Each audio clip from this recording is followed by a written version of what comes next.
The mystery of the trunk no one wanted to open, until it was too late. In a small town full of secrets and quirky characters, a mysterious trunk appears in the main square one morning. It's an old, rusty trunk with thick chains and a padlock that looks like something out of a horror movie. No one knows where it came from or how it got there. Rumors fly. It must be pirate treasure! Or worse, a curse. Or something more realistic, a trick to attract tourists. And I hope it works because we need it. As the inhabitants argue, a brave little boy approaches the trunk and asks innocently, "Come on, please, why don't we open it and see what's in it?" As they watch the boy, the rest back away. The mayor, a pragmatic but cowardly man, decides to call in an expert in unusual cases.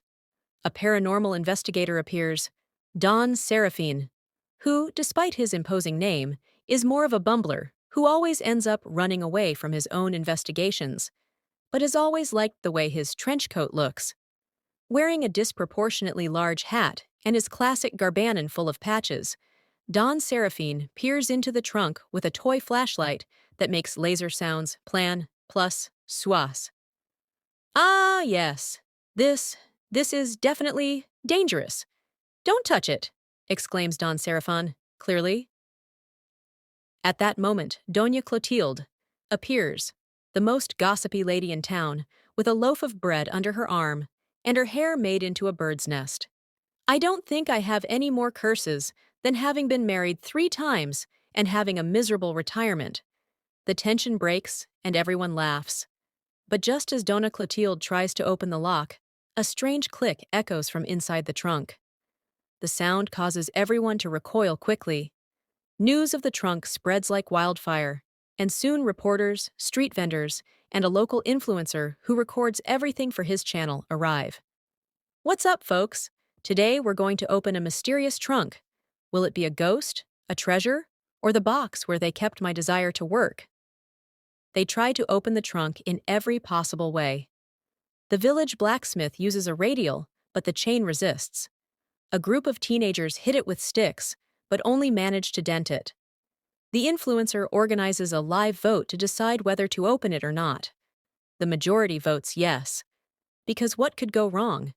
Each attempt is more ridiculous than the last. Meanwhile, the town begins to divide between those who believe the trunk is a trap and those who think it's a divine sign. After days of speculation, and just when the excitement was at its peak, lightning strikes during a thunderstorm, breaking the lock in dramatic fashion. The entire town, drenched and with ill-fitting umbrellas, gathers to see what's inside. Don Serafine, wearing a diver's mask, takes the first step toward the trunk. He opens it slowly, and guess what's inside? Nothing. Well, expect almost nothing. They pull out a dusty envelope and a small note that reads, "The real treasure is in how we work together to overcome our fears." Disappointment is evident, but soon turns to laughter when Doña Clotilde says, "What a waste of time! I could have been watching my novel." However, someone points out that, during those days, the town came together as never before. They organized events, shared food, and even spruced up the square while waiting to solve the mystery. The trunk became a symbol. It didn't matter what was inside it, but how he got everyone to work together. The influencer ends his video with a reflection. Sometimes we think we need something external to change our lives, but it's all in how we decide to face things together. Like and share if you agree. The empty trunk is placed in the center of the square as a reminder that true wealth is not in the material, but in community. The last shot shows Don Serafine stumbling as he tries to inspect another phenomenon, and the people laughing together, more united than ever.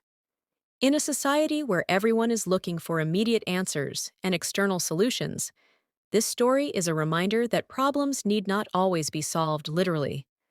Sometimes the key is how we come together to face them.